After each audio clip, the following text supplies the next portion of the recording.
हूं आंचल सिंह। महाराष्ट्र में नई सरकार बन गई है, बहुमत परीक्षण भी हो गया है, लेकिन अब शुरू हुआ है वार पलटवार। सदन में दोनों ही दिन खूब टिप्पणियां की गई, एक दूसरे पर सियासी शब्द भेदी बार छोड़े गए हैं। पक्ष विपक्ष दोनों में खूब तकरार हुई है। शुरुआत करते हैं सबसे पहले देवेंद्र फडणवीस की एक शायरी से, जो उन्होंने सदन में सुनाई है उद्धव ठाकरे और संजय राउत पर निशाना साधते हुए।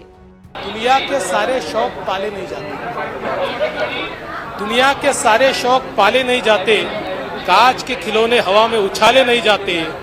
कोशिशें करने से जीत होती है आसान, क्योंकि हर काम तकदीर के भरोसे टाले नहीं जाते। अब आपको बताते हैं कि इससे पहले आदित्य ठाकरे ने कैसे देवेंद्र फडणवीस पर निशाना साधने की कोशिश की थी, लेकिन देवेंद्र फडणवीस ने सदन के दूसरे दिन उन्हें चारों खाने चित कर दिया है।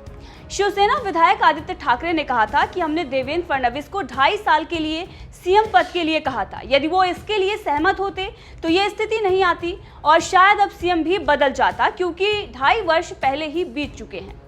आदित्य ठाकरे ने इतना ही नहीं, सदन के बाहर उन्होंने बागियों पर भी निशाना साधा। उन्होंने कहा कि आज आए बागी विधायक हमसे नजर नहीं मिला पा रहे थे। आप कब तक एक होटल से दूसरे होटल में जाने वाले हैं? इन विधायकों को एक दिन अपने विधानसभा क्षेत्र में जाना होगा, फिर से लोगों का सामना कैसे करेंगे?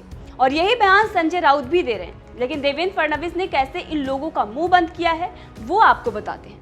देवेंद्र फडणवीस ने सदन में अपने विरोधियों को करारा जवाब दिया है। उन्होंने कहा कि एक बार मैंने कहा था कि मैं लौट कर आऊंगा तो बहुत लोगों ने मेरा मजाक बनाया था। आज मैं वापस आया हूं और एकनाथ शिंदे को भी साथ लाया हूं। देवेंद्र फडणवीस ने कहा कि मैं मजाक उड़ाने वाले लोगों से बदला नहीं लूंगा, क्योंकि राजनीति में हर चीज को दिल से नहीं लिया जाता है। देवेंद्र फडणवीस ने इस पर बात करते हुए कहा कि जब महाविकास आघाड़ी की सरकार आई थी तभी मैंने कहा था कि ये सरकार अनैसर्गिक है, ये सरकार टिकेगी नहीं। मैंने एक कविता भी सुनाई थी, मैं फिर आऊंगा, जिसे लेकर मजाक बनाया गया था और मैं फिर से आ गया। अकेला नहीं आया हूं, इस बार दूसरों को भी साथ लेकर आया हूं। जिन्होंने मजाक किया और जिन्होंने अपमान किया उनसे मैंने बदला लिया। मेरा बदला ये है कि मैंने उन्हें माफ कर दिया। हर एक मौका आता है। अब आपको वो वाला बयान भी सुना देते हैं देवेंद्र फडणवीस का, जब उन्होंने कहा था कि मैं एक दिन वापस आऊंगा। सुनिए। मेरा पानी उतरता देख मेरे किनारे पर घर मत बसा लेना। मेरा पानी उतरता देख मेरे किनारे पर घर मत बसा लेना। मैं समंदर हूं, लौट कर वापस आऊंगा। अब आपको सुनाते हैं एकनाथ शिंदे को, उसके बाद संजय राउत को। महाराष्ट्र के सीएम एकनाथ शिंदे ने क्या कहा वो हम आपको सुनाते हैं। एकनाथ शिंदे ने कहा कि हम शिवसैनिक हैं और हमेशा बाला साहब और आनंद दिघे के शिवसैनिक रहेंगे। मैं आप सभी को याद दिलाना चाहता हूं कि वहां कौन था जिसने बाला साहब को मतदान पर 6 साल के लिए प्रतिबंध लगा दिया था। पहले मुझे महाविकास आघाड़ी में सीएम बनाया जाना था, लेकिन बाद में अजीत दादा यानी कि अजीत पवार या किसी ने कहा कि मुझे सीएम नहीं बनाया जाना चाहिए। मुझे इस पर भी कोई दिक्कत नहीं हुई, आपत्ति नहीं हुई और मैंने उद्धव जी से कहा कि आगे बढ़ो, मैं आपके साथ हूँ, और उस पोस्ट में मेरी कभी नजर भी नहीं पड़ी। एकनाथ शिंदे ने यहां बाला साहब ठाकरे पर 28 जुलाई 1999 को 6 साल के लिए वोट डालने और चुनाव लड़ने पर लगे बैन का जिक्र किया।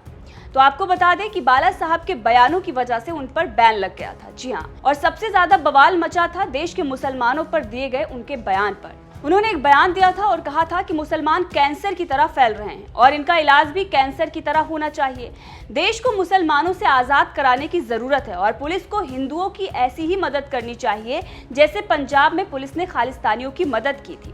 अब सुनिए संजय राउत का बयान कि संजय राउत हर तरफ से हार मिलने के बाद क्या बोल रहे हैं। देखो, तमिलनाडु में भास्कर राव भी मुख्यमंत्री बने थे, आपको मालूम होगा, और भी जगह पे ऐसे हुए हैं।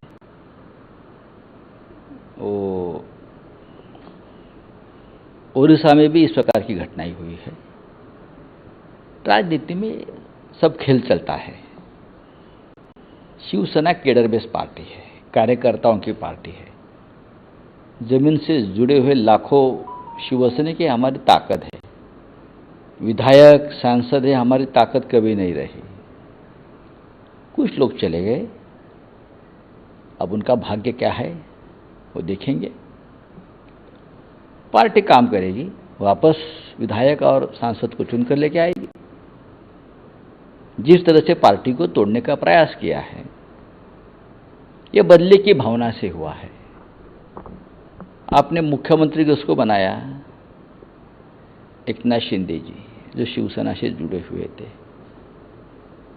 2.5 साल पहले जब हमने ये प्रस्ताव रखा था कि 2.5 साल आप मुख्यमंत्री, हम जो आपने एग्रीमेंट किया था हमसे पॉलिटिकल, उसके मुताबिक हम करेंगे, तब हमने हमारा मुख्यमंत्री होने नहीं दिया।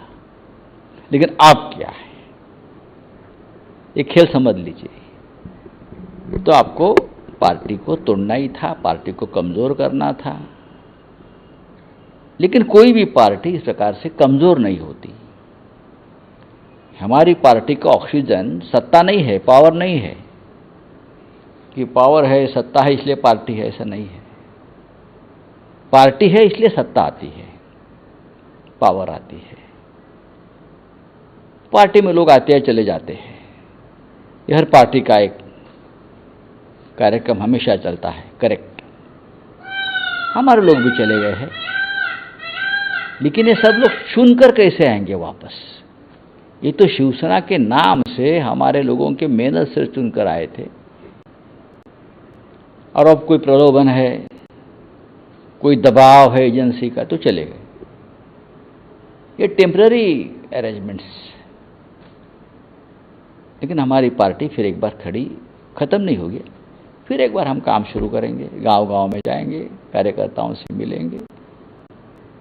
लेकिन गांव-गांव में फिरना मुश्किल है ये लोगों का, जो छोड़कर चले गए। इसलिए तो जिस तरह से मुंबई में उतरे, अपने आप को शेर समझते थे ये लोग पहले जब शिवसेना में थे। हम शेर है शिवसेना के, लेकिन कसाब को भी इतनी सिक्योरिटी कभी नहीं थी। उतनी सिक्योरिटी देकर लगभग आर्मी को ही बुलाया था मुंबई में, उनकी सुरक्षा के लिए। जब मुंबई में उतरे, जब गुवाहाटी में थे, आपने देखा होगा किस तरह से घेराबंदी की थी। किस बात का डर है आपको? आपका मन भी आपको सता रहा है कि आपने बहुत बड़ा अपराध किया है, और आपको लोगों से भी भय है। इतना ही मैं कहूँगा।